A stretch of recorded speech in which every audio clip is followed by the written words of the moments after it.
نحمده ونصلي ونسلم على رسوله الكريم أما بعد فأعوذ بالله من الشيطان الرجيم بسم الله الرحمن الرحيم فرجع موسى إلى قومه غضبان أسفا قال يا قوم ألم يعدكم ربكم وعدا حسنا أفطال عليكم العهد أم أردتم أن يحل عليكم غضب من ربكم فأخلفتم موعدي قالوا ما أخلفنا موعدك بملكنا ولكننا حملنا أوزارا من زينة القوم فقذفناها فكذلك ألقى السامري فأخرج لهم عجلا جسدا له خوار فقالوا هذا إلهكم وإله موسى فنسي أفلا يرون ألا يرجع إليهم قولا ولا يملك لهم ضرا ولا نفعا صدق الله مولانا العظيم اللهم صل على سيدنا محمد وعلى آل سيدنا محمد وبارك وسلم۔ سورۃ طٰہٰ کی آیت نمبر 86 تا آیت نمبر 99۔ گزشتہ درس میں یہ بات گزر چکی ہے کہ اللہ رب العزت نے حضرت موسیٰ علیہ السلام کو طور پر 40 دن اعتکاف کا حکم دیا۔ حضرت موسیٰ علیہ السلام معتکف تھے طور پر۔ بنی اسرائیل کو اپنے بھائی اللہ کے نبی حضرت ہارون علیہ السلام کے سپرد کر آئے تھے۔ بنی اسرائیل میں سامری نامی شخص موجود تھا جس کے دل میں نفاق پایا جاتا تھا اور اس کے اندر خباثت پائی جاتی تھی، تو اس نے اپنی اس خباثت کا اظہار اس طرح کیا کہ اس نے بنی اسرائیل میں ایک بچھڑا بنایا اور لوگوں کو بچھڑے کی پوجا پر لگا دیا۔ حضرت موسیٰ علیہ السلام کو اللہ رب العزت نے اعتکاف کے دوران ہی اطلاع دے دی تھی کہ آپ کی قوم فتنے میں مبتلا ہو چکی ہے۔ تو جب حضرت موسیٰ علیہ السلام نے 40 دن کی مدت پوری کر لی، فرجع موسیٰ الی قومہ غضبان آسفا، تو واپس لوٹے حضرت موسیٰ علیہ السلام اپنی قوم کی طرف اس حالت میں کہ وہ غصے سے بھرے ہوئے اور غمگین تھے۔ آپ نے آ کر دیکھا کہ لوگ بچھڑے کی پوجا کر رہے ہیں تو سخت ناراض ہوئے۔ سورۃ اعراف میں بھی یہ بات گزر چکی ہے اور یہاں بھی آگے یہ بات آئے گی کہ حضرت موسیٰ علیہ السلام اپنے بھائی حضرت ہارون علیہ السلام پر بہت ناراض ہوئے کہ ان کی موجودگی میں قوم شرک میں مبتلا ہو گئی۔ قوم کو بھی حضرت موسیٰ علیہ السلام نے سخت ڈانٹا کیونکہ وہ اللہ کے نبی تھے اور اللہ کے نبی سب سے پہلی دعوت توحید ہی کی دیا کرتے ہیں، اور یہ کتنی بڑی بات تھی کہ ان کے چند دن جو علیحدگی میں گزرے تھے، چند دن کی علیحدگی کے دوران قوم گناہ میں اور شرک میں مبتلا ہو گئی۔ اللہ کے نبی کے لیے اس سے بڑھ کر اور غم کیا ہو سکتا ہے کہ اللہ کی وحدانیت پر ایمان رکھنے والے لوگ شرک میں مبتلا ہو جائیں۔ بلکہ یہ بات تو ہر اہل ایمان کے لیے دکھ کی بات ہے کہ کوئی شخص اس کی آنکھوں کے سامنے دین حق کو چھوڑ کر مرتد ہو جائے۔ تو حضرت موسیٰ علیہ السلام کا اپنی قوم کے خلاف غضب اور افسوس اور غصہ فطری امر تھا۔ تو قوم کی یہ حالت دیکھ کر حضرت موسیٰ علیہ السلام کا رد عمل یہ تھا، قال یا قوم، فرمایا اے میری قوم کے لوگو، الم یعدکم ربکم وعدا حسنا، کیا تمہارے پروردگار نے تمہارے ساتھ اچھا وعدہ نہیں کیا تھا؟ وعدہ تو یہی تھا کہ اپنے منتخب آدمیوں کے ساتھ کوہ طور پر 40 دن تک عبادت و ریاضت میں مصروف رہو تو پھر تمہیں تمہاری مطلوبہ کتاب عطا کر دوں گا۔ چنانچہ اس وعدے کے مطابق ہم طور پر چلے گئے اور تم نے ہمارے پیچھے یہ کیا کیا؟ افطال علیکم العہد، کیا تم پر کوئی زمانہ دراز گزر گیا تھا کہ تم شرک میں مبتلا ہو گئے؟ کل 40 دن کی تو مدت تھی، اور پھر 40 میں سے بھی صرف 20 دن ہی ابھی گزرے تھے کہ تم بگڑ گئے اور بچھڑے کو معبود بنا لیا، توحید کو چھوڑ کر تم نے شرک کا راستہ اختیار کیا۔ تو فرمایا کہ کیا مدت دراز ہو گئی تھی؟ ام اردتم ان یحل علیکم غضب من ربکم، تم نے جان بوجھ کر یہ ارادہ ہی کر لیا تھا کہ تم پر اللہ تعالیٰ کا غضب اترا ہے، تم نے خود اللہ رب العزت کے غیظ و غضب کو دعوت دی ہے۔ فَأَخْلَفْتُمْ مَوْعِدِي، پس تم نے میرے وعدے کی خلاف ورزی کی ہے۔ میں نے تمہیں تاکید کی تھی کہ راہ راست پر قائم رہنا اور توحید خداوندی کا دامن نہ چھوڑنا۔ حضرت ہارون علیہ السلام کو بطور نائب تمہارے پاس چھوڑا، اور میں نے صاف کہا تھا، سورۃ اعراف میں ہے، وَلَا تَتَّبِعْ سَبِيلَ الْمُفْسِدِينَ، کہ فسادیوں کے راہ پر نہ چلنا، مگر تم تو حد سے تجاوز کر گئے، میری باتوں پر عمل نہ کیا بلکہ میری بات کو پس پشت ڈال دیا۔ تو جب حضرت موسیٰ علیہ السلام نے قوم کو ملامت کیا تو اس کے جواب میں وہ کہنے لگے، قالوا، ان لوگوں نے کہا، ما اخلفنا موعدک بملکنا، اے موسیٰ علیہ السلام، ہم نے آپ کے ساتھ کیے گئے وعدے کی خلاف ورزی اپنے اختیار سے نہیں کی، مگر بات در حقیقت یہ ہے، وَلَكِنَّا حُمِّلْنَا أَوْزَارًا مِّن زِینَةِ الْقَوْمِ، بلکہ ہم سے قوم کی زینت کے بوجھ اٹھوائے گئے۔ اس سے مراد وہ زیورات ہیں۔ جب یہ مصر سے نکل رہے تھے تو مصر سے نکلتے وقت بنی اسرائیل نے قبطیوں سے تقریب میں شرکت کے لیے کچھ عاریتاً زیور لیے تھے اور انہوں نے ان کو دے دیے تھے۔ تو اس کے بعد کیا ہوا تو وہ کہنے لگے، فَقَذَفْنَاهَا، ہم نے ان زیورات کو پھینک دیا۔ چونکہ یہ زیورات قبطیوں سے، جو فرعون کی قوم تھی، ان لوگوں سے لیے تھے، اور وہ لوگ پانی میں ڈوب کر ہلاک ہو چکے تھے، ان کو واپس نہیں کیے جا سکتے تھے اور نہ ہی ان کا استعمال ان کے لیے جائز تھا۔ تو وہ کہنے لگے، ہمارے لیے استعمال بھی جائز نہیں، جو ان کے مالک تھے وہ ڈوب چکے ہیں، غرق ہو چکے ہیں، لہٰذا ہم یہ زیورات کیسے استعمال کر سکتے تھے؟ تو اس لیے ان زیورات کو کسی جگہ دفن کر دیا گیا یا پھینک دیا گیا تاکہ استعمال میں نہ آ سکے۔ فرماتی ہیں کہ حضرت موسیٰ علیہ السلام کو اس بات کا علم نہیں تھا، لوگوں نے خود ہی بتایا کہ ہم نے تو چلتے وقت قبطیوں سے کچھ زیور عاریتاً لیے ہیں، اور اب تو وہ لوگ غرق ہو چکے ہیں اور ہم مصر سے نکل آئے ہیں، اب ان زیورات کا کیا کیا جائے؟ تو چونکہ ان لوگوں کے لیے غنیمت کا مال استعمال کرنا جائز نہیں تھا، یہ تو اس امت پر اللہ رب العزت کا خصوصی کرم ہے، اور نبی اکرم صلی اللہ علیہ وسلم کے وسیلے سے اللہ رب العزت نے غنیمت کا مال اس امت کے لیے حلال قرار دیا ہے، تو وہ استعمال نہیں کر سکتے تھے۔ تو حضرت موسیٰ علیہ السلام نے فرمایا کہ تمہارے لیے جائز نہیں ہے کہ تم اس کو استعمال کرو، لہٰذا اس کو کہیں دفن کر دو، یہ سارے زیورات، یا کہیں پھینک دو۔ تو انہوں نے وہ زیورات ڈال دیے تھے کہیں پر۔ فَكَذَلِكَ أَلْقَى السَّامِرِيُّ، اور اس طرح سامری نے بھی ان کو پھینک دیا، اور اس کے بعد سامری کے ذہن میں چونکہ شیطانی باتیں زیادہ تھیں، اس کے اندر چونکہ نفاق بھرا ہوا تھا، تو اس نے ان تمام زیورات کو جمع کیا، اور وہ سناروں کا کام جانتا تھا، سونے سے چیزیں بنا لیتا تھا۔ فَأَخْرَجَ لَهُمْ عِجْلًا، تو اس نے ان زیورات کو ڈھال کر بچھڑے کی ایک صورت بنا ڈالی،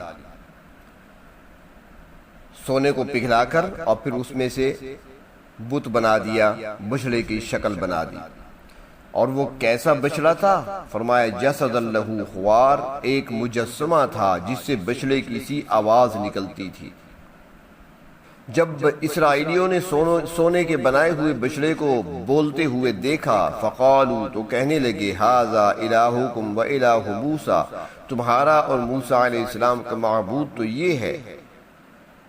فنسیا، پس موسیٰ علیہ السلام بھول کر طور پہ چلے گئے ہیں۔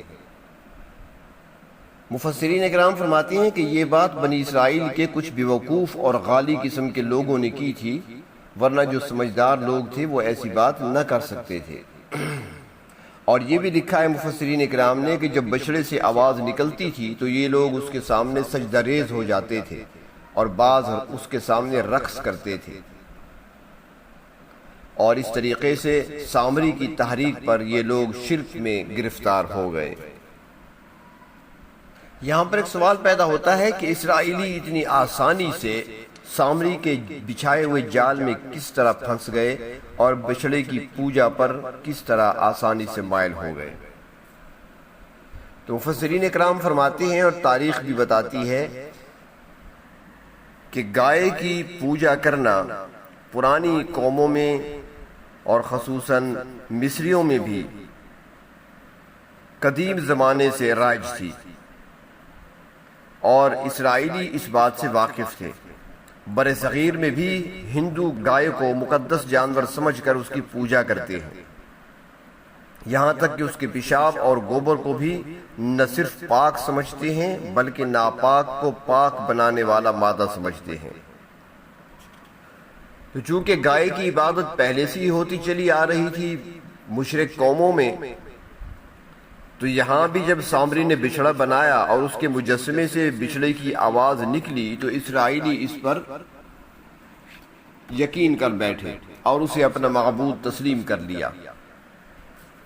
انسانی دماغ کی کمزوری اور پستی کا اندازہ لگایا جا سکتا ہے کہ جب انسان ماننے پر آتا ہے تو بچھڑے کو معبود بنا لیتا ہے، اور جب انکار کرنے پہ آتا ہے تو اللہ کے نبیوں کو بھی پتھر مار کر اور ان کی سچی دعوت کو ٹھکرا دیتا ہے۔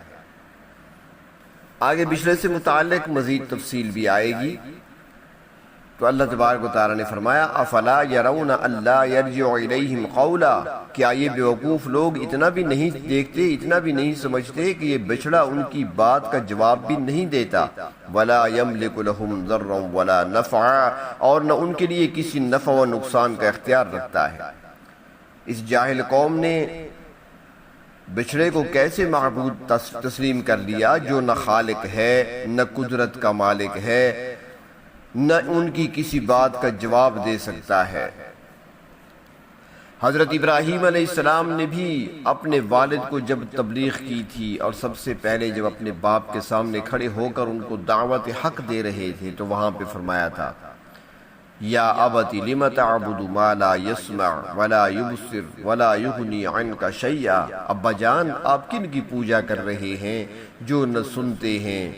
نہ دیکھتے ہیں اور نہ آپ پر آئی ہوئی کسی تکلیف کو ٹال سکتے ہیں، تو وہ آپ کے معبود کیسے بن گئے؟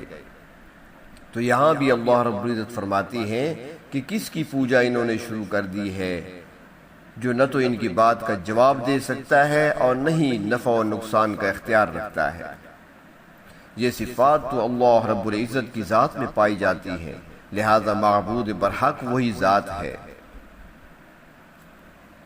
کفار و مشرکین سے متعلق اللہ تبارک و تعالی نے سورۃ انفال میں فرمایا ان شر الدواب عند اللہ الصم البکم الذین لا یعقلون، ان کی مثال گونگے بہرے بدترین جانوروں کی ہے جو عقل سے خالی ہیں۔ عقل بہت بڑی نعمت ہے جو اللہ رب العزت نے انسان کو عطا فرمائی ہے، اس لیے امام اعظم ابو حنیفہ رحمۃ اللہ علیہ فرماتے ہیں کہ شرک عقل کے اعتبار سے بھی درست نہیں ہے۔ اگر کوئی شخص ایسا ہو کہ وہ کسی جنگل میں رہتا ہو یا پہاڑ کی چوٹی پر رہتا ہو جہاں کسی نبی یا کسی دین کی دعوت دینے والے، توحید کی دعوت دینے والے کا کبھی گزر نہ ہوا ہو، تو ایسے شخص سے نماز روزے وغیرہ کی پوچھ تو نہیں ہوگی، لیکن اگر اس نے شرک کیا تو پکڑا جائے گا، کیونکہ اللہ رب العزت نے اسے عقل جیسی نعمت عطا کی ہے جسے بروئے کار لا کر وہ اپنے ارد گرد پھیلے ہوئے دلائل قدرت کو دیکھ کر اللہ کی وحدانیت کو پہچان سکتا ہے۔ اگر اس نے اپنی عقل کو صحیح استعمال نہیں کیا اور شرک میں مبتلا ہو گیا تو قابل مواخذہ ہوگا، کیونکہ اللہ کی توحید کو عقلی طور پر ماننا بھی ضروری ہے۔ علماء نے لکھا ہے کہ ایک مرتبہ جنگل میں بکریاں چرانے والے ایک جوان سے کسی نے سوال کیا تھا کہ آپ سارا دن بکریاں چلاتے ہیں، جنگل میں ہیں، شہر کی طرف جاتے نہیں، آبادی کی طرف تم آتے نہیں، یہ بتاؤ کہ تمہیں اللہ رب العزت کے بارے میں بھی کچھ معلوم ہے کہ کیا واقعی اللہ رب العزت موجود ہیں، اللہ کی ذات ہے، اور اگر ہے تو اس کے ساتھ اس کا کوئی شریک بھی ہے؟ تو اس نے جواب میں اس نوجوان نے کہا تھا کہ میں پیدا ہوا ایسے گھر میں جہاں بکریوں کے ریوڑ تھے، جب ذرا چلنے پھرنے کے قابل ہوا تو اپنے باپ کے ساتھ بکریاں ہی چرانے لگا، بکریوں کو ہی باندھنے لگا، بکریوں میں عمر گزری میری، جانوروں میں، مویشیوں میں میری زندگی گزر رہی ہے، نہ کسی مدرسے میں گیا ہوں، نہ کسی اسکول میں گیا ہوں، نہ کسی استاد کے سامنے بیٹھا ہوں، لیکن اتنی بات ضرور ہے کہ اپنے رب کو پھر بھی پہچانتا ہوں۔ تو اس نے پوچھا سوال کرنے والے نے کہ کیسے پہچانا تم نے؟ تو وہ جواب میں کہنے لگا کہ دیکھیں میں جنگل میں بکریاں چراتا ہوں، یہاں جب میں کبھی جنگل میں مینگنیاں دیکھتا ہوں تو میں سمجھ لیتا ہوں کہ یہاں سے کوئی بکری گزری ہوگی، اگر میں لید دیکھتا ہوں تو سمجھ جاتا ہوں یہاں سے کوئی گھوڑا، گدھا یا خچر گزرا ہے، یہاں پر میں اگر گوبر دیکھتا ہوں تو سمجھ جاتا ہوں یہاں سے کوئی گائے بھینس گزری ہے، یہاں پر کسی انسان کے قدموں کے نشان ریت پر بنے ہوئے دیکھتا ہوں تو سمجھ جاتا ہوں یہاں سے کوئی انسان گزرا ہوگا۔ تو میری عقل کہتی ہے کہ جب مینگنیاں بغیر بکری کے آئے نہیں آ سکتی، جب یہاں پر لید کسی گھوڑے، گدھے، خچر کے گزرے بغیر نہیں آ سکتی، جب یہاں پر گوبر کسی گائے بھینس کے گزرے بغیر نہیں آ سکتی، انسانی قدم کا نشان یہاں پر خود بخود نہیں آ سکتا جب تک انسان گزرے نہیں، تو جب یہ سب کچھ نہیں ہو سکتا تو اتنا نظام کائنات اور اتنی بڑی دنیا کا نظام یہ خود بخود تو چل نہیں سکتا، اس کو بھی چلانے والا کوئی ہے جسے اللہ کہتے ہیں۔ اور پھر وہ کہنے لگا کہ میں دیکھتا ہوں کہ اگر ایک گھر میں دو بھائی بھی رہتے ہیں تو ان کا آپس میں اختلاف ہو جاتا ہے، وقت پہ اختلاف ہوتا ہے، کام پہ اختلاف ہو جاتا ہے، ہر جگہ اختلاف دیکھنے میں آیا ہے۔ تو جب ایک چھوٹے سے گھر میں دو بھائی اکٹھے رہتے ہوئے آپس میں اختلاف کرتے ہیں تو اگر اللہ کے ساتھ بھی کوئی شریک ہوتا تو پھر وہاں بھی اختلاف ہوتا، نظام دنیا بگڑ جاتا، نظام زندگی ہمارے لیے بگڑا ہوا ہوتا، ایک کچھ چاہتا دوسرا کچھ چاہتا، ایک چاہتا کہ ابھی رات ہونی چاہیے، دوسرا کہتا ہے کہ نہیں اب دن نکلنا چاہیے، تو اس میں بھی اختلاف ہوتا، ہر بات میں اختلاف ہوتا۔ تو میری عقل کہتی ہے کہ اس کائنات کو چلانے والا کوئی ہے اور وہ ہے بھی اکیلا، اس کا کوئی شریک بھی نہیں ہے، اور اسی کو اللہ کہتے ہیں۔